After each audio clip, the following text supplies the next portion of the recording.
kurban.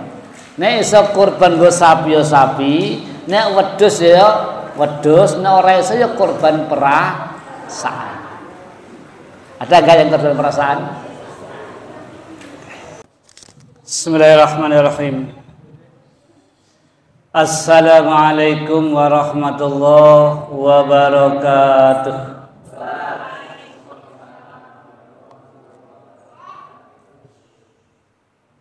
Bismillah walhamdulillah wassalatu wassalamu ala rasulillah nabiyyina wa maulana wa syafi'ina wa habibina Muhammad sallallahu alaihi wasallam wa ala alihi wa ashabihi wa mawalah. Qala Allah ta'ala fi kitabil karim, a'udzu billahi minasyaitonir rajim, bismillahirrahmanirrahim, inna a'tainakal kautsar fasholli li rabbika wanhar inna syani'aka huwal abtar. Amma ba'du. Jamaah sekalian, kaum muslimin wal muslimat, jamaah maghrib mushola al-mubarak yang dirahmati Allah Subhanahu wa taala. Alhamdulillah, syukur pada kesempatan malam hari ini kembali Allah mentakdirkan kepada kita semuanya untuk bisa berkumpul bermajlis di mushola kita ini dalam keadaan sehat, dalam keadaan iman, dalam keadaan taat pada Allah Subhanahu wa taala. Mudah-mudahan Allah senantiasa membimbing kita, memberikan kekuatan kita sehingga kita senantiasa istiqomah di jalannya. Salawat dan salam semoga tercurahkan kepada junjungan kita Nabi Muhammad sallallahu alaihi wasallam, kepada keluarganya, kepada para sahabatnya, dan kepada umat, pada para sahabatnya dan kita-kita semua yang senantiasa berada di jalannya. Bapak sekalian, kita sering mendengar dan juga sering membaca doa. Yang doa ini sederhana, doa ini simpel, namun mengandung makna yang sangat dalam. Doa yang sering dibaca ketika dikabulkan oleh Allah sudah luar biasa. Walaupun sederhana, namun isinya meliputi kemuliaan dunia dan akhirat. Terkadang orang-orang itu berdoanya selalu muluk, terlalu tinggi-tinggi, muluk-muluk. Namun doa yang muluk-muluk kemudian dikabulkan oleh Allah terkadang malah nggak kuat, Pak, nggak kuat. Kita sering membaca doa, sering mendengarkan, terutama di doa-doa seremonial itu, Allahumma inni as'aluka ridhoka wal jannah wa a'udzubika min sakhatika wan nar. Coba kita baca bareng-bareng. Allahumma inni as'aluka ridhoka wal jannah wa a'udzubika min sakhatika wan nar. Sekali lagi, Allahumma inni as'aluka ridhoka wal jannah wa a'udzubika min sakhatika. Ada yang belum hafal, Pak? Nanti yang belum hafal suruh ngajari Mbah Harjo ke rumahnya, gawa kopi, gawa gula. Allahumma inni, coba. Allahumma inni as'aluka ridhoka wal jannah wa a'udzubika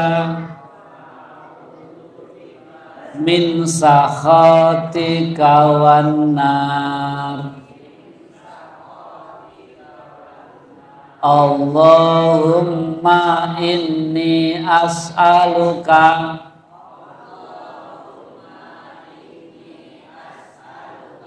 ridhoka wal jannah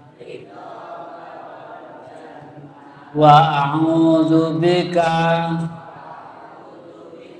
min sakhatika wan nar. Allahumma inni as'aluka ridhoka wal jannah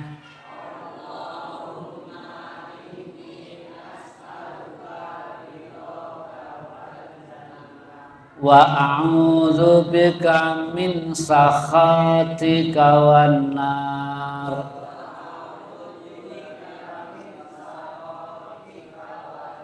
Allahumma inni as'aluka ridhoka wal jannah. Allahumma inni as'aluka ridhoka wal jannah wa a'udzu bika min sakhatika wan nar.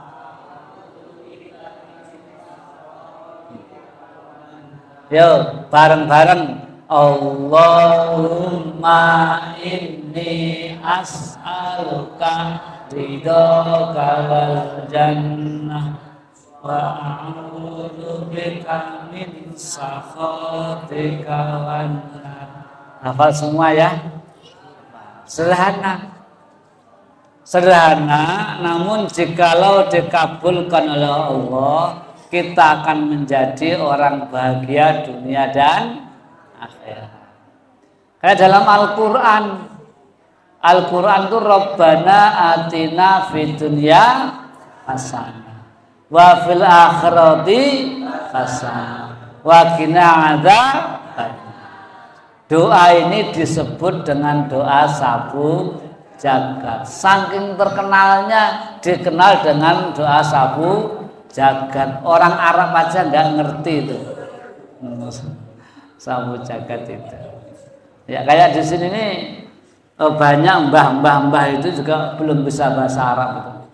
Ya, yang hadir yang sudah pinter fasih atakalum al-lughatul arabiyyah. Kang Sakson, siapa orang?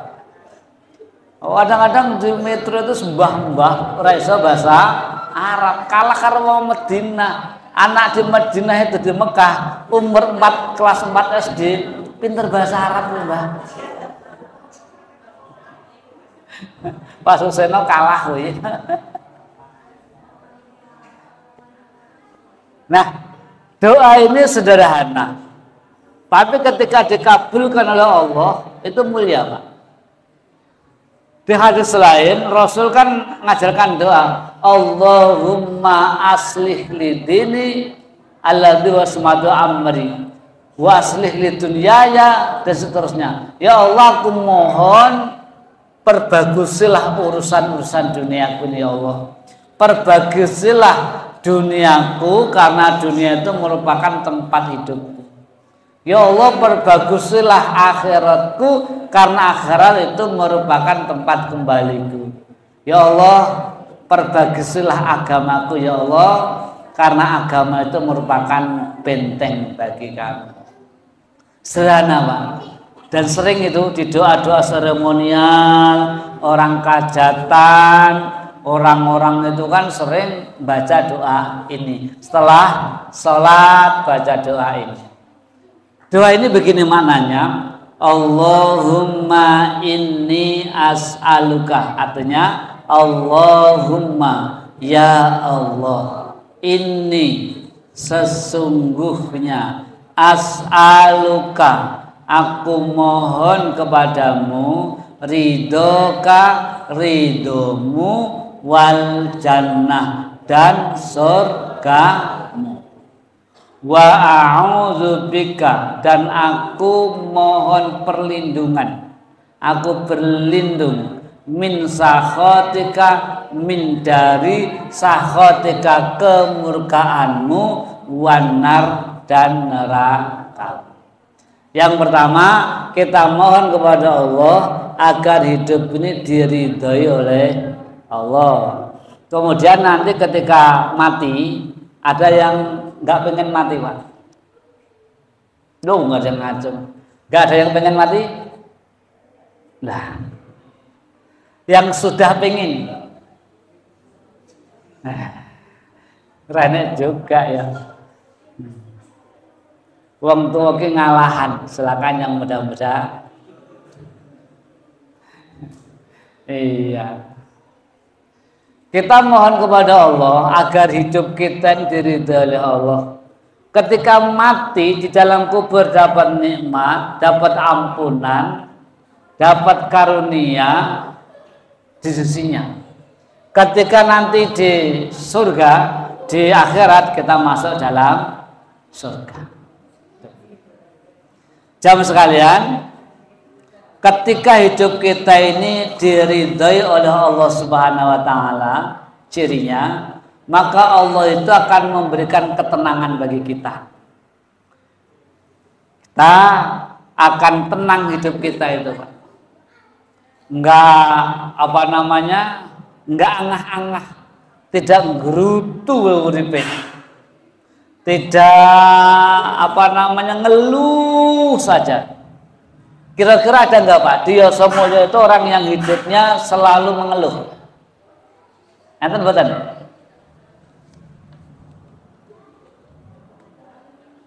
Ya, dia semuanya ini yang hidupnya selalu mengeluh ada?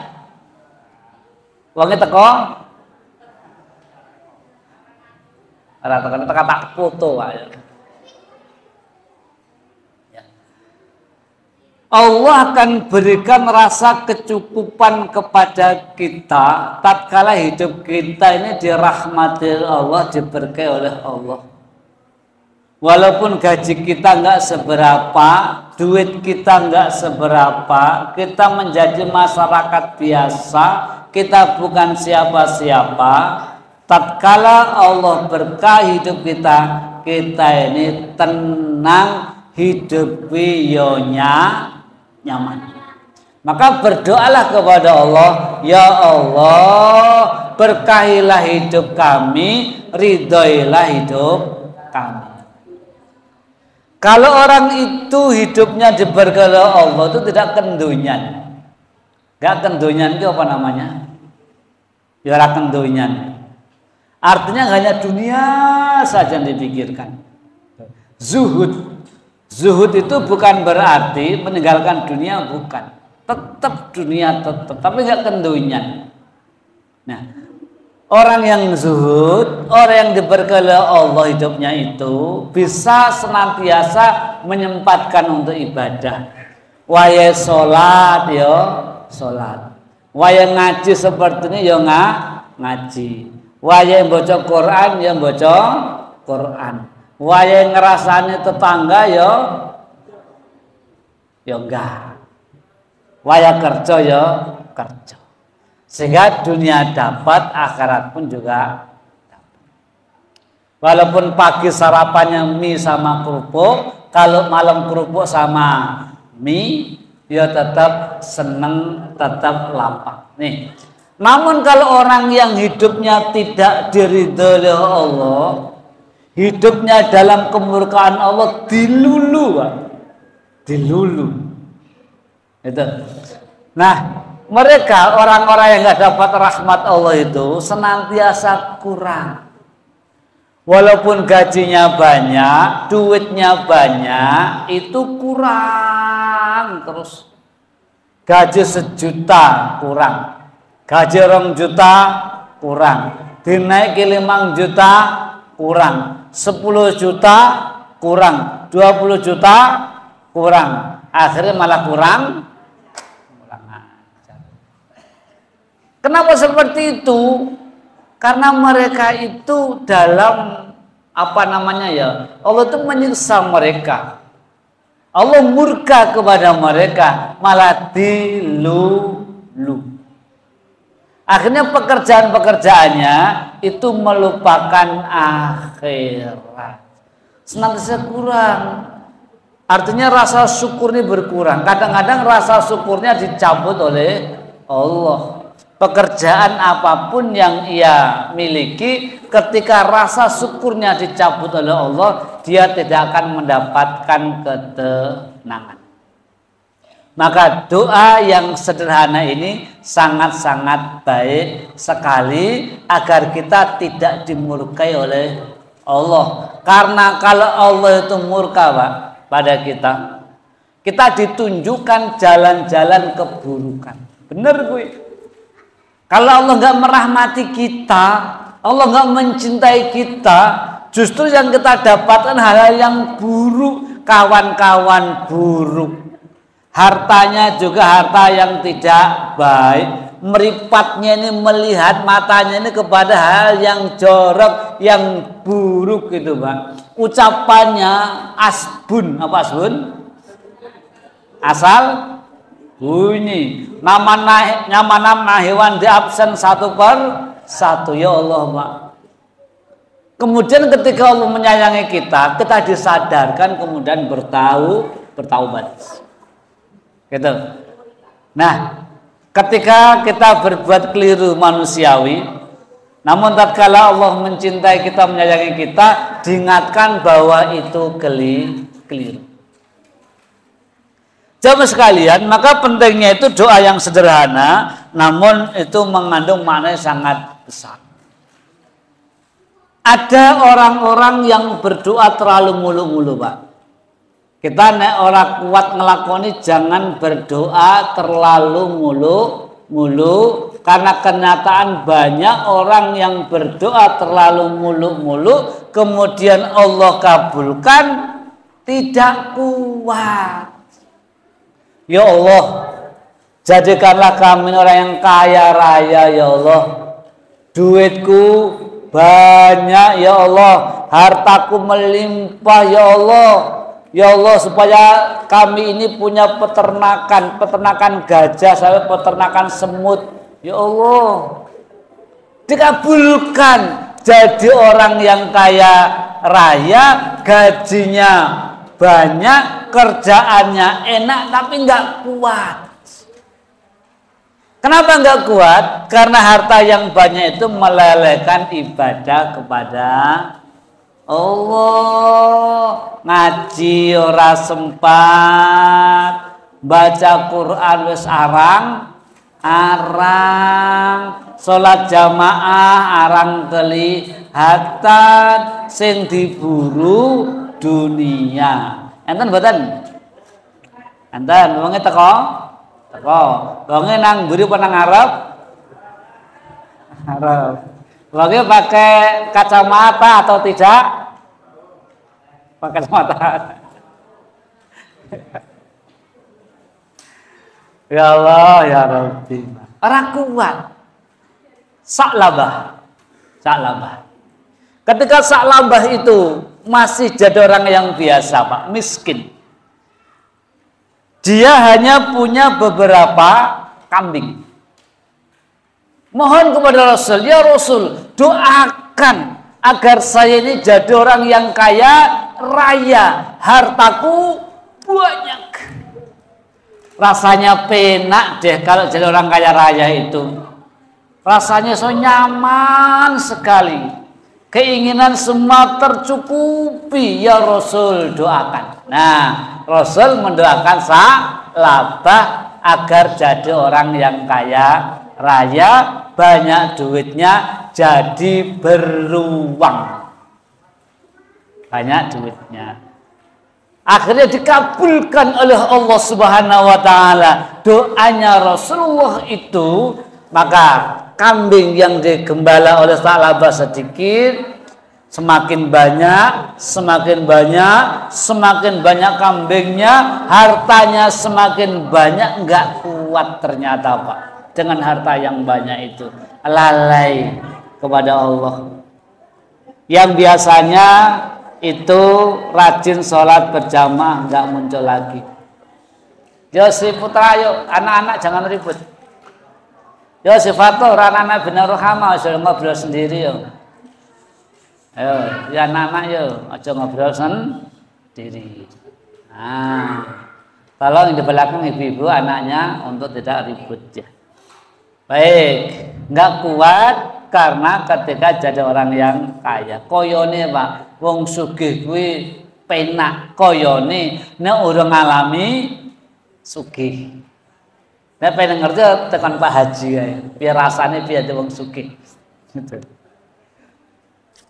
Nah, ya, Pak Yasir bisa tanya, dia caranya, dia tuyul orang, gitu. Tak kuat. Ada lagi orang yang berdoa, ya Allah, mohon jabatan kami meningkat. Mohon berdoa kepada Allah agar punya jabatan tinggi, punya pangkat tinggi, dikabulkan. Bisa kuat, Pak. Ketika punya jabatan nggak kuat, bukan untuk menolong rakyat kecil, menolong masyarakat, enggak. Justru untuk memeras rakyatnya, memeras orang-orang yang ada di bawahnya. Semuanya hanya untuk kepentingan pribadi. Tanda tangan, ore, stempel cetok sah. Bukan untuk kemaslahatan umat, tidak. Justru untuk berbuat zalim, nggak kuat. Karena jabatannya tinggi, rapat sana, rapat sini, seminar, kunjungan sana, kunjungan sini, nggak kuat. Jauh dengan orang-orang yang soleh, jauh dengan Allah, jauh dengan masjid, jauh dengan baca Al-Quran. Baik, jamaah sekalian, makanya sangat-sangat perlu sekali kita ini berdoa yang sederhana. Allahumma inni as'aluka ridhoka wal jannah wa a'udzubika min sakhatika wan nar. Hafal nggih? Hafal. Coba ulang lagi. 1 2 3. Allahumma inni as'aluka ridhoka wal jannah wa a'udzubika min sakhatika wan nar. Alhamdulillah. Ketika kita doa ini dikabulkan, maka kita akan menjadi abdan syakura, hamba yang pandai bersyukur. Maka sebentar lagi akan Zulhijjah, ada lebaran haji. Lebaran haji kalau orang Jawa ngomongnya bodoh besar. Memang benar bodoh besar. Nah, Idul Fitri itu sebenarnya ya apa loh acaranya? Ya mengko malam itu takbiran sampai naik khotbah, naik mimbar, kemudian sholat 2 rakaat, kemudian saling mengucapkan tahniyah atau taqabbalallahu minna wa minkum, rampung. Tapi justru di negeri kita ini yang riuh-riuh ramai sekali di Idul Fitri, itu tradisi. Gitu. Kalau orang Jawa nyebut Idul Adha bodoh besar. Kenapa bodoh besar? 4 hari saja kita diharamkan untuk puasa. Tanggal 10, 11, 12, 13. Bodoh besar karena menyembelih wedhus, nyembelih sapi, itu unta, berkurban. Nek iso kurban go sapi ya sapi, nek wedhus ya wedhus, nek ora iso ya kurban perasaan. Ada enggak yang kurban perasaan? Makanya orang-orang yang diridhoi oleh Allah, Pak, orang yang hidupnya diridhoi oleh Allah bisa untuk kurban. Kenapa? Karena orang yang dalam keridhaan Allah itu senantiasa mensyukuri nikmat Allah. Dan kurban ini bukan daging yang paling utama, bukan wah-wahan, bukan. Hanya mindset seseorang terkadang itu kurban itu yang dilihat adalah dagingnya. Tuh. Padahal ketika kurban itu yang paling utama adalah ketakwaan tuh. Syariat menyembelih kurban itu untuk umum kaum muslimin, baik kaya ataupun setengah kaya ataupun orang miskin, semua disyariatkan untuk berkurban. Kenapa? Karena kurban takarub mendekatkan diri kepada Allah. Disyariatkan berkorban itu untuk mensyukuri nikmat-nikmat Allah yang diberikan. Coba lihat ayat awalnya. Inna a'tainakal kautsar. Saya, kata Allah, telah memberikan kepada kalian dalam nikmat yang banyak. Dan nikmat-nikmat yang Allah berikan kepada kita, wa in ta'uddu nikmatallahi la tuhsuha. Kita enggak mungkin bisa menghitung nikmat Allah itu. Makanya diingatkan dalam surat Ar-Rahman itu, fa bi ayyi ala'i rabbikuma tukadziban, fa bi ayyi ala'i rabbikuma tukadziban, fa bi ayyi ala'i rabbikuma tukadziban. Ojo ngilang-ngilangke nikmatnya Allah. Jangan kita ini kufur nikmat. Allah berikan nikmat kepada kita begitu banyak yang tidak bisa kita hitung, maka harus disyukuri nikmat itu dengan salah satu cara menyembelih hewan kurban. Ya, itu jadi kurban itu untuk mensyukuri nikmat. Kita bisa melihat nikmat Allah. Kita bisa jalan nikmat Allah. Coba kita mangan enak, turu nyenyak. Kalau orang makan enak, tidur nyenyak, itu orang yang sehat. Nikmat Allah. Anak duwe, beras duwe, bojo duwe, motor duwe, utang loh Pak. Coba kalau nggak percaya dihitung Pak. Kita semua hitung harta kita. Coba dihitung.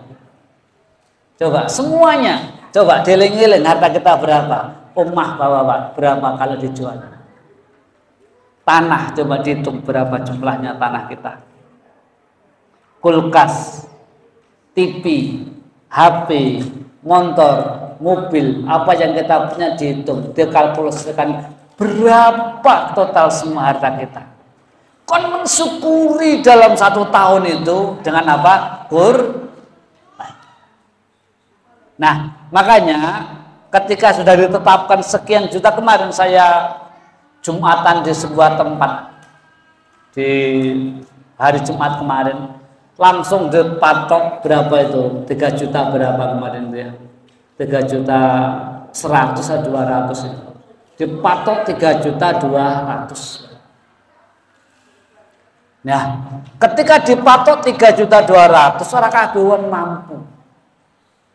Padahal syariat menyembelih kurban untuk semua itu, ke orang kaya ataupun orang miskin disyariatkan menyembelih hewan kurban. Kemudian setelah selesai saya bilang karo tamu masjidnya, genah kerjaane ora podo. Ana camat, ana polisi, kuwi dokter, ana pedagang, ana tukang becak, ana sing buruh tani, mosok kurbane kok ya podo. Jelas duwite ora podo, gajine ora podo. Lah kok kurbane kon podo lho, Pak. Rumahnya enggak sama. Gitu. Hartanya enggak sama. Pekerjaannya enggak sama. Lah kok kon podo 3 juta 200. Mosok wali kota, lurah, PNS, pedagang kaya, kemudian tukang buruh, petani, lho kan Pak, kang becak kurbane kon padha 3 juta 200. Ya kabutan bagi mereka. Makanya berkurban itu sesuai dengan syariat Allah. Seperti apa syariat Allah itu? Lihat umur Pak. Sapi 1 tahun, kambing 2 tahun, kemudian kalau domba 6 bulan. Mestine mereka yang kaya raya, yang banyak duitnya, nek korban sing kimpluk-kimpluk, sing lemusin, sing gwedi, apa namanya, lemu, buandot, ya, kemudian banyak dagingnya, harganya mahal. Kalau orang ekonominya biasa, ya biasa-biasa saja. Ekonominya lemah, korbannya, ya harga paling murah, 1.500.000, 2 juta. Waktu itu saya ngatakan 1 juta berapa, 400 atau berapa sudah bisa untuk korban. Ada tambahan bisa ngatakan, Pak Ustadz, harga segitu yang sekepel, ya sekepel harga nggawa rupo, tapi dia kan orangnya nggak mampu, omahe urung duwe buruh, mampune 1.400.000, sing penting secara syariat sudah sah. Jadi bukan karena lemu-lemuan, tapi supaya syariatnya sah, karena yang dinilai oleh Allah Subhanahu wa taala itu adalah ketakwaan. Dalam Al-Qur'an, sebelum darahnya menetes sampai ke tanah, takwanya telah diterima oleh Allah Subhanahu wa taala. Jadi gitu, fasholli rabbika wanhar. Sehingga kalau di Hadi Mulyo sana, di Kumpulan Pedusan sana, itu dikasih grade. Ada yang 3 juta, ada 2,5 juta, ada yang 2 juta.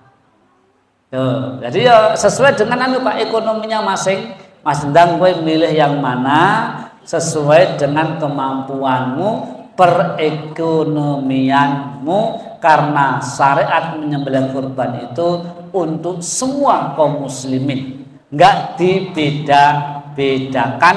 Maka dalam hadis itu tentang kriteria kambing hewan kurban kan bukan lemunya tapi umurnya, terus tidak cacat. Nah, seperti itu. Baik, jamaah sekalian yang dirahmati Allah Subhanahu wa taala. Itu mengenai masalah kurban. Nanti ada tempat kita sudah ada panitianya. Kepada Bapak Ibu semuanya, kalau mau ikut gabung dengan di Al Mubarak, sudah ada panitia untuk pelaksanaan penyembelihan di musola kita. Alhamdulillah perjalanan demi perjalanan dalam Mubarak tertib, Pak. Tidak ada masalah yang berarti, itu senantiasa dievaluasi dan berjalan dengan baik. Yang terakhir, Bapak Ibu sekalian, saya minta maaf kepada Bapak Ibu jamaah sekalian sama istri kalau ada salah, kalau ada kekeliruan. Kami menepelong, Pak, mohon keikhlasannya untuk memaafkan kami berdua sama istri, karena kami akan berangkat menunaikan rukun Islam yang ke-5. Insya Allah tanggal 26 hari Minggu itu kita akan bertolak dari Metro dan diperkirakan tanggal 27 sampai di Jeddah, Mekah. Maka supaya kami sama istri bisa pelong, mohon keikhlasannya untuk dimaafkan. Selanjutnya mohon doa baiknya. Doa baiknya kami yakin dan percaya doa jamaah sekalian didoakan dan diaminkan oleh jamaah itu akan dikabulkan oleh Allah Subhanahu wa taala, menambah energi, kekuatan bagi kami yang akan bertolak dari bumi pertiwi ini. Semoga saya dan istri diselamatkan oleh Allah Subhanahu wa taala. Kemudian kami semuanya sehat dan sampai kembali ke Metro dalam keadaan selamat. Mohon doanya kami juga supaya menjadi haji dan haji yang mabrur dan mabrur. Bukan karena riya, bukan karena apa-apa, karena memang bagi saya adalah penting membutuhkan doa itu, karena Ad-du'a silahul mu'min. Doa itu merupakan senjatanya orang-orang yang beriman. Kemudian titip kepada anak-anak kita, anak-anak asrama, santri kita untuk diawat-awati, terutama para jamaah. Ada Pak Haji Marianto, Pak Haji Stimin, Pak Fauzan, Pak Sena, Pak Arkom yang terdekat. Mohon Pak Arkom untuk ya kesebelahan, tolong diawat-awati, diawasi anak kita, keluarga kami semuanya. Kami di sini nggak punya siapa-siapa, kan wong lulo juga. Anak-anak sudah lulo, anak-anak yatim semua, dan saya pun nggak ada saudara di sini.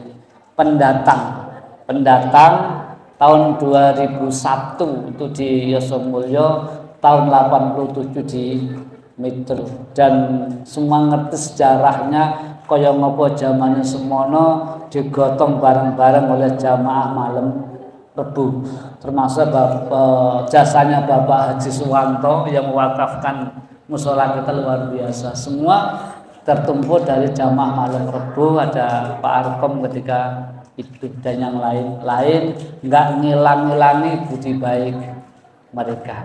Sekali lagi mohon dimaafkan jika kami ada keliru bersama istri. Mohon doanya para tetangga-tetangga, mohon dilihat anak-anak kita, ada Ibu Ajawati, Ibu siapa, Ibu Inti, Ibu Tuti, ya Ibu Iin dan yang lainnya. Ya ada Mbak Harjo, Mbak Ngato dan jamaah nggak bisa kau sebutkan satu persatu, Pak Haji Wawan dan yang lainnya. Kemudian kami mengucapkan terima kasih karo Pak Haji Wawan sing nyangoni kami, Pak. Aku nang omah kaget lho, banyak real walah dari Pak Haji. Terima kasih Pak Haji atas kebaikannya. Kami hanya bisa mendoakan untuk kemuliaan dunia dan akhirat, dimudahkan segalanya Bapak Haji Wawan dan keluarga. Allah angkat derajatnya dunia dan akhirat. Kami yang begitu banyak dibantu oleh beliau luar biasa, gak bisa membalas apa-apa. Kami hanya punya doa baik kami bersama anak-anak sering mendoakan kepada mereka orang berbuat baik kepada kita. Maka ada beberapa hal yang jangan sampai kita lupakan. Yang pertama, kita jangan pernah melupakan orang tua. Masa kualat yang masih punya orang tua, mumpung masih ada, disungkemi. Ojo nganti nglarake atine wong tua, apalagi seorang ibu. Karena kemuliaan seorang anak itu tergantung wong tua. Arep taat ibadah kepada Allah, nek wong tuane enggak lilo, enggak lido, tergantung. Pada Allah taat, tapi orang tua enggak lido. Gitu. Tetap. Yang kedua kepada guru. Jangan sampai kita lupa kepada guru sekolah. Karena kita bisa jadi seperti ini, sesekolah, iso baca, iso nulis, iso jadi pegawai, pinter, itu karena jasa para guru-guru kita. Ojo pernah dilupakan iso kualat. Yang ketiga, jangan pernah lupakan pula pada orang-orang yang pernah berbuat baik kepada kita. Ingatlah kebaikannya. Kalau si fulan yang berbuat baik pada kita ada kekurangan Pak, manusiawi, ada kejelekannya manusiawi, ojo dielek-elek, ojo dijatuhkan, karena beliau pernah berbuat baik kepada kita. Terus diingat kebaikannya, dimaklumi. Yang kadang-kadang orang-orang malah justru menyanjung-nyanjung tempat lain. Saya sering sampaikan, wong tempat lain disanjung-sanjung, diperbagus-bagus, padahal enggak ngekei apa-apa. Wong-wong orang tua lain, orang tua liya itu malah diape-ape, enggak ngekei apa-apa. Orang tua kita itu malah dielek-elek, yang tiap hari ngasih kita gitu.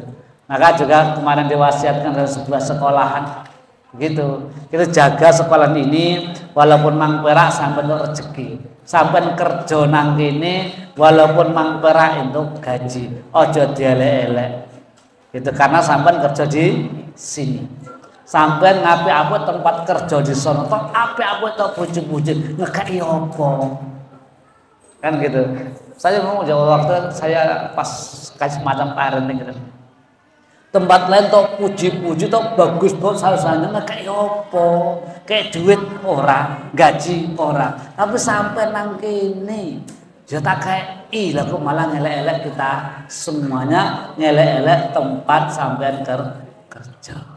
Nah, jadi jangan sampai kita melupakan orang-orang yang pernah berbuat kepada kita kalau ada kekurangan manusia. Demikian dapat saya sampaikan. Nanti malam Senin siapa Pak Amin nanti yang ikut mengkondisikan apa sama Pak Agung atau si Mas Arkom? Siapa? Arkom. Agung. Mas Agung nanti sampean mengkondisikan untuk pengajian malam Senin. Nanti formnya apa namanya tentang undang-undangan tinggal copy paste atau diedit, ditambahi ataupun dikurangi jika lo merasa kurang atau ya merasa lebih ya. Jadi sekali lagi ya mudah-mudahan kamu semua selamat di metro ini, di tempat kita ini yang berangkat Pak. Jenengan itu namanya Pak yang pojok Mas Dronjongan itu Pak Sugiono nggih. Sugi. Ya. Sugianto. Pak Komarun sama istrinya, kesana lagi Pak Basuki, kesana lagi Pak Junaidi, itu di lingkungan kita. Yang berangkat Jalan Salak juga itu ada. Moga-moga semuanya selamat kembali ke metro dalam keadaan lengkap dan diterima oleh Allah Subhanahu wa ta'ala. Amin Allahumma. Demikian, assalamualaikum warahmatullahi wabarakatuh. هبت كالريح قوية، جبت كالنار مضية.